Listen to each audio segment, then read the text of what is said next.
Hey guys, as promised, a quick video, quick training on how to use LinkedIn Advanced Search. But before I dive into the specific of that, I quickly want to address this, like strengthening your network strategically. And what I like to call is ICA. Like in the presentation before, we spoke about the ideal client profile, of course, but in terms of shaping our audience in such a way that it becomes strategic and covering all the base. I do recommend you to look for more than only adding an ICP to your engagement strategy. So, what I ideally advise people is to look for peers and competitors, to look for ideal clients and prospects, as we discussed in the live session, but also to look for industry leaders and influencers. Because if you can engage regularly with these three types of people, these three buckets, you will make sure that your audience grows in such a way that it's like versatile and it grows in all different directions instead of solely based on lead generating. And like I said earlier, it's like it depends on the phase you're in terms of audience building, authority building, or lead generating. And that's why you want to adjust the weight of the group that you engage with. So, for example, if I am in a highly promotional period or I just want to add more ideal clients to my network, 50% of my engagement average should be with ideal clients and prospects. In that case, we use the advanced search, which I will discuss in a second.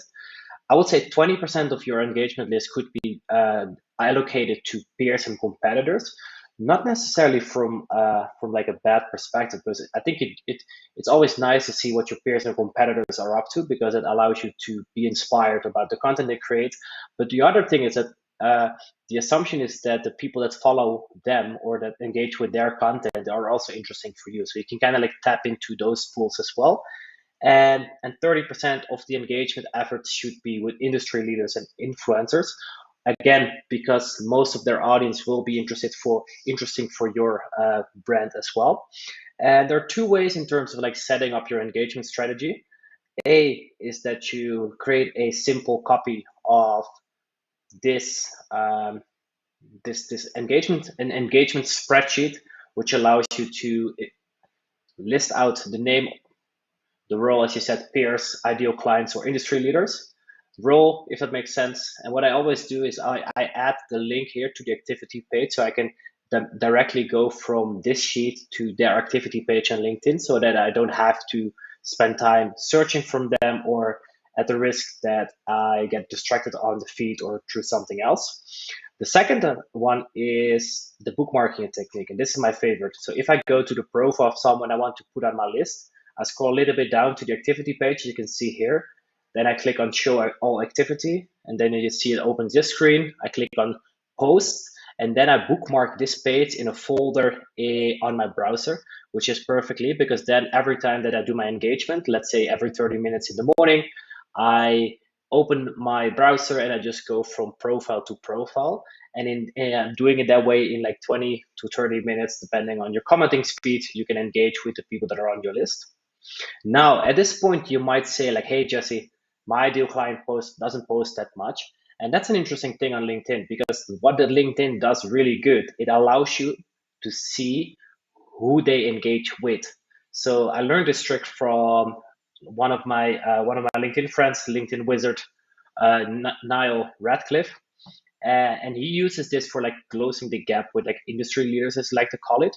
But this technique is transferable. So what he says, like, hey, if you want to see what industry leaders what they consume, it's kind of like the thing with like, hey, do you want to understand what Jeff Bezos is about? Just know, like, just understand who he's talking to because that gives you interesting insights about how he spends his time, and that's like the same concept that Niall here explains. It's like, hey, how do you close the gap? Like, okay, if these industry leaders engage with these type of people, that might be interesting for me as well. So let me share you that with an example. So in this case, I just took the case of Justin Wells. Even though he does post, so I can engage with his content. I do wanna give you the example here. So here I go to his profile. And what I then want to do is I want to go to show all activity.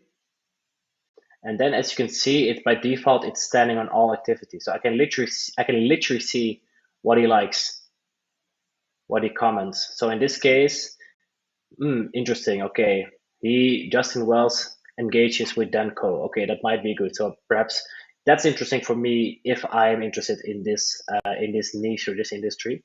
The same applies here. It's like, okay, he comments on the stuff from Ben Meir. Okay, so Ben Meir might be interesting for me to add to my list as well.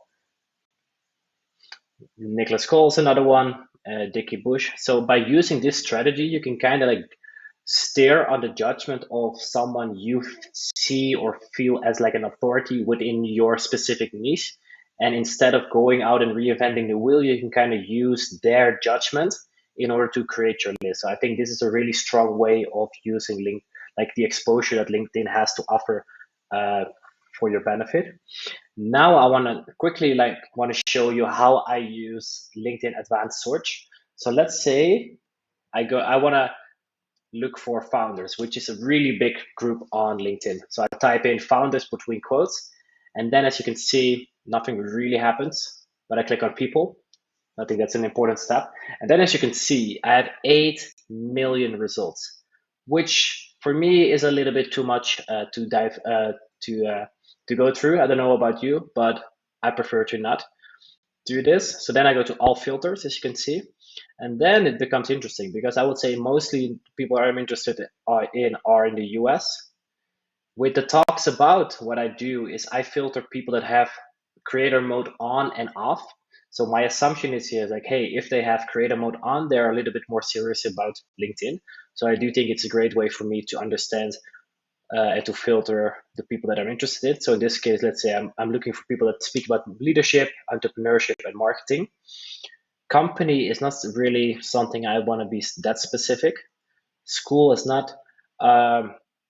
Industry might be interesting. So let's say I'm looking for people that are working in IT services and IT consulting, and or technology, information, and media. Pretty broad, but I will say for now it gives a trick. Let's say I want to filter out only English speaking people. And then in the service category here is let's say I want to look for people that are in business consulting and coaching and mentoring.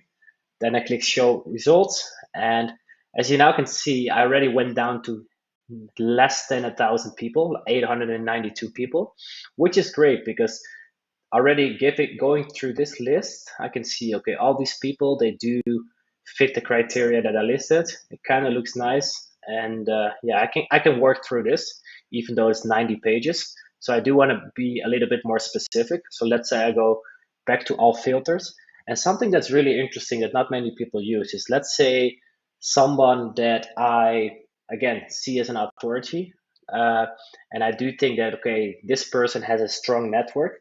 I can I can kind of ride on their judgment. So if I go here to connections, so let's say I do Sean Anthony, my business mentor, I'm like, okay, if this person is a connection of Sean, I trust Sean on his judgment that this person is a valuable connection. I then press show result, and as you now can see, I have only 2 people. So as you can remember, I went from 8 million people to 2. And in this case, I know Ken personally, so that wouldn't be a fit, but at least he's checking all the boxes.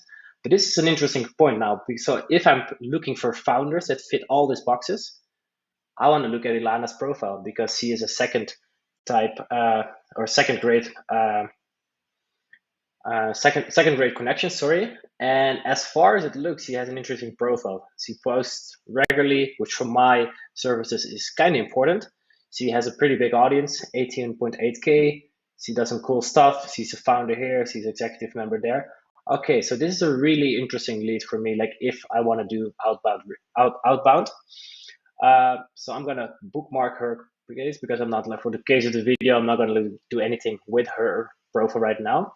And something else I want to show you as well. So as you can see, how how how powerful and specific you can search with LinkedIn Advanced Search.